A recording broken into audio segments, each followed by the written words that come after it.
Ludovic Emmanueli, président de l'ONG Croissance Peace. Bonjour, merci d'être avec nous. Ces élections au Cameroun, municipales et législatives, donc en février prochain, est-ce qu'elles vont pouvoir se tenir dans un climat serein? Alors a priori, elles vont pouvoir se tenir puisqu'a priori ça a été décidé, quoique on ne sait jamais ce qui peut se passer au Cameroun.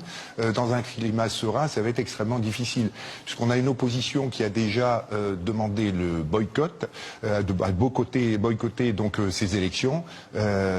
Donc ça va être un peu difficile. Enfin, il y a un véritable problème, surtout si on y revient après, vu de l'extérieur pour les investisseurs. J'espère qu'on va pouvoir en parler une seconde.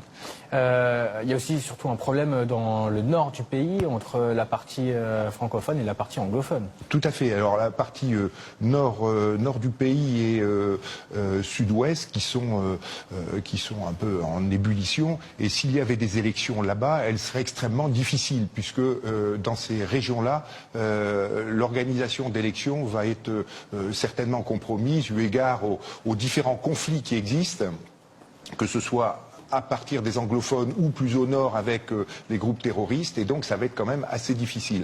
C'est pour cette raison que justement je crois que Maurice Kamto avait dit que ces élections devaient, pour deux raisons, ne pas avoir lieu, à savoir que les populations du nord ne pourraient pas voter, et deuxièmement, il y a une nouvelle loi électorale qui devait être mise en route depuis, je crois, 2012, je crois c'est 2013, et qui n'a pas été préparée.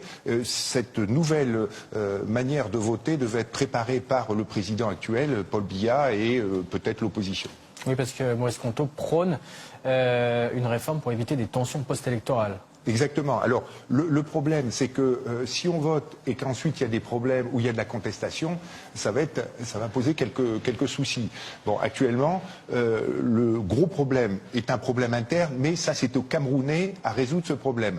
L'autre problème, qui est fondamental pour le Cameroun, c'est que vous avez des investisseurs étrangers qui, voyant ce qui se passe au Cameroun actuellement, ne veulent plus rien faire. J'ai le cas, moi, d'un monsieur qui veut investir, qui veut créer une université au Cameroun. Il ne peut pas le faire puisqu'il n'est pas suivi par les investisseurs. Si vous avez une mère de famille qui a d'un côté, qui a ses enfants, qui d'un côté, elle sait qu'aux Champs-Élysées, il y a des heures et au Parc Floral, tout se passe bien, elle va choisir le Parc Floral. Donc au Cameroun, où les investisseurs, dont les enfants, c'est l'argent, eh ben, vont aller dans les pays où ça sera plus simple, plus fiable, plus paisible. Qu'est-ce qui peut se passer d'ici là jusqu'au mois de février? Ben, il peut y avoir des heures. Enfin, il peut y avoir. Moi, ce que je leur souhaite aux Camerounais, c'est qu'ils se retrouvent. Maurice Kamto a proposé à Paul Biya de se rencontrer. S'ils arrivent à se rencontrer entre l'opposition globale et Paul Biya et d'autres pour essayer de retrouver une forme de stabilité et d'union. Parce que le principal, c'est de trouver quelque chose qui fonctionne ensemble. Il faut donner, pour tout pays, notamment l'Afrique, il faut donner une image positive à l'international. Or là, on a une image divisée et qui est tout à fait discréditante. Parler de l'international, justement, la communauté internationale, comment est-ce qu'elle se positionne par rapport à ces élections qui vont venir? La communauté internationale aimerait que ça se passe bien, aimerait que le débat national qui a eu lieu, initié par Paul Biya, produise ses effets, et donc que tout le monde puisse se retrouver. Mais pour le moment, il y a un patron, c'est Paul Biya, 85 ans, qui souffre d'un certain nombre de maux, mais qui tient, qui est toujours aux rênes.